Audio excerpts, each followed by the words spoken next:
Good afternoon, everyone. This afternoon, we are going to talk about business ethics, but in a different twist, a kind of different twist, different test, different angle. These codes of ethics are actually propounded, introduced by Code of Manu and the Code of Hammurabi. Manu and Hammurabi, they have given this set of codes hundreds of years ago, probably thousands of years ago, and they are still as good as today as they were in their time. The Code of Manu and the Code of Hammurabi are absolutely positively befitting to contemporary business practices. They tell every single thing that Paul Krugman has said, or C.K. Prahlad has said, or any other economist worthy of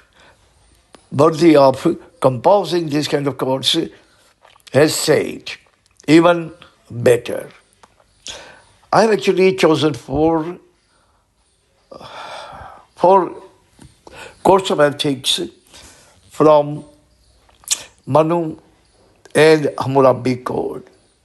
I think these are the most important, very relevant to all kinds of business activities, whether the business is industry, mega industry, it may be corporation, it may be conglomerate, or it is just a mom and a pop business.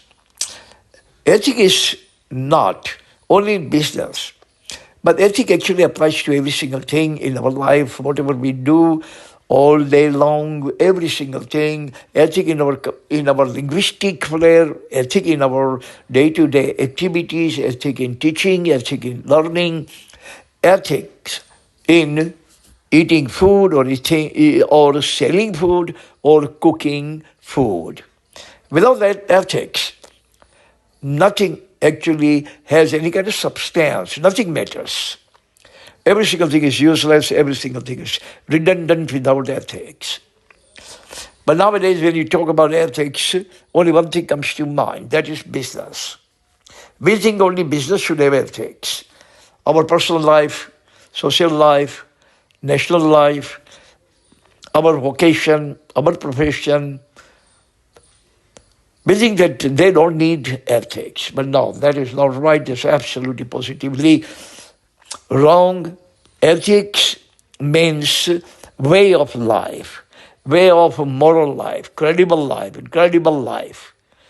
You cannot actually lead life, or you cannot actually run any kind of business. You cannot even ply a small kiosk without the inclusion of ethics. So the 4 points that I have chosen, we are going to elaborate one point at a time. The first one is, making money must not oblige businessman to forfeit his conscience. This is Hammurabi's ethic.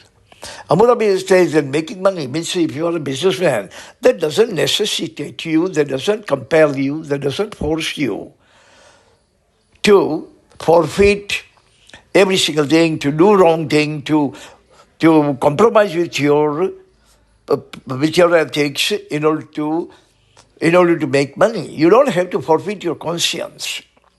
You don't have to compromise your soul. You don't have to compromise your sanctum sanctorum, because you are a businessman. Don't think that unethical way is only the way you can actually make money. No. Making money must not oblige the businessman to forfeit his conscience. But on the contrary, it actually obliges every businessman to keep his or her conscience intact.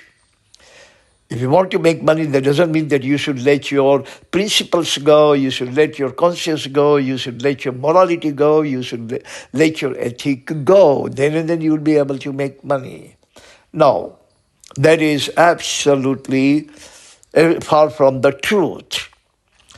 Businessmen can make money by being ethical more than unethical. Ethical companies, ethical businesses last for centuries. Unethical businesses don't actually see the light of the next day. Unethical businesses don't last. They are absolutely truncated businesses. Protracted businesses are only those which ply their businesses with ethics in every walk of life, in every walk of business, in every activity of the business, in every nitty-gritty thing about the business, in a vertical way or horizontal way. Whatever the activities they actually ply, conduct, carry out. First thing they actually have in their mind, first thing they make sure that we don't compromise with ethics, morality of the company. Point number two, businessman does not have to sell his soul for the proceeds. Look, if you are a businessman, if you want to make some proceeds, means make some money, you don't have to sell your soul to the Satan. Means you don't have to do anything wrong, you don't have to do anything irregular, you don't have to do anything sinful, you don't have to do any kind of thing illegal, illegitimate, you don't have to violate any kind of norm, any kind of ethic, any kind of legality, any kind of truth, fairness in business in order to make money. No need. No need to be illegal person, no need to be devil, no need to be evil in order to make proceeds. Proceeds or money can be made. More money can be made. Most money can be made only by your ethical practices. When your ethical practices are ubiquitous among the group of the consumers are going to find out that your product, your services are state of the art, cutting edge. You are never going to try to cheat remotely to any of your consumer. These consumers are going to become your loyal consumers. They're going to come to you frequently, repeatedly, and you're not alone. They're going to bring more consumers to your business, as Warren Buffett said. One satisfied customer brings 99 more. So what is necessity for 99 more? Businessman does not have to sell his soul. You don't sell your soul. Don't do anything wrong. Don't do anything illegal. Don't do anything immoral. Don't do anything unethical. Don't do anything unfair. And definitely you are going to be walking tall in the business community. Your business is going to be a dancing doll. Product would be like a blue boy in the market. Blue-eyed boy in the market means best of the product. Point number three is the most core motive of businessman is heart, soul, and mind. You never compromise what your heart says. You never compromise what your soul says. Never compromise what your mind says. Look, if you're ethical, your heart, soul, and mind, everything is going to be very soothing, very appreciative, very happy, very glad. And remember, when you are doing anything unethical, anything illegal, anything wrong, anything sinful, definitely your heart is going to actually sting you. Your soul is going to sting you. And your mind is also going to curse you. You have to suffer the brunt of your unethical practices. Your heart is going to be very, very sad. Your soul will be sad. And your mind will also be very disappointed in you because you are doing every single thing wrong for the proceeds, for the money. So, don't ever sell your soul to Satan. Never. Displease your heart, soul, and mind. Don't make them sad. Don't make them disappointed by doing anything unethical, illegal, immoral, or unfair.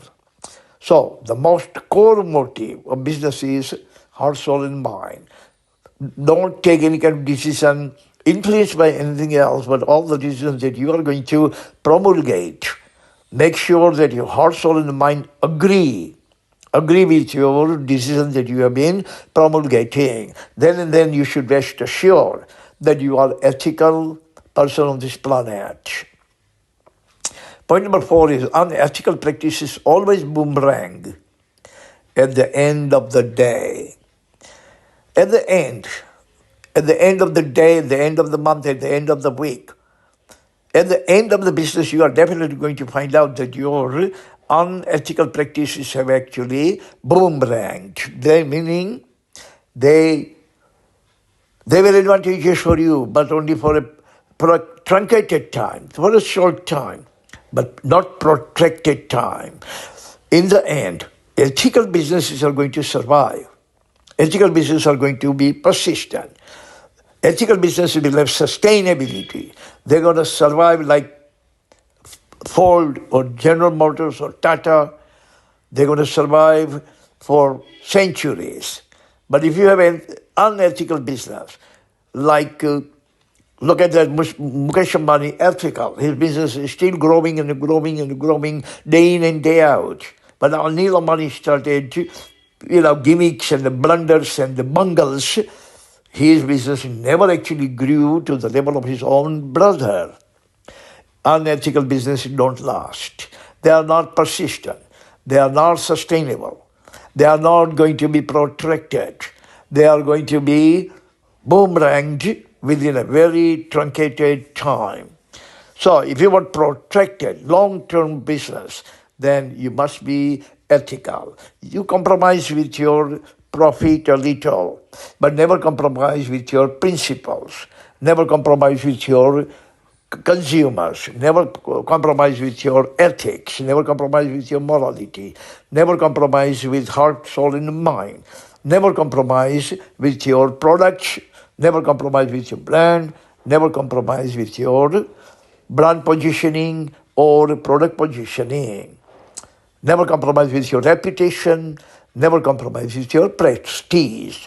Otherwise, end of the day, it is you who is going to be remorsing. You would be regretting. It will be you who will be shedding tears, not your customers that you have been cheating, that you've been cheating them all your life, or whatever the course of business was. So always remember, code of ethics. Code of ethics are the most wonderful thing and the most, I would say, formidable prop for your success in comprehensive fields, whether it's a business or a profession or in education or in anything. Code of conduct, code of ethics must be conducted very, very precisely, very, very properly, and very diligently. Thank you very much for listening. That's all the time we have. See you again next time. Until then, God bless everyone on this planet. Amen.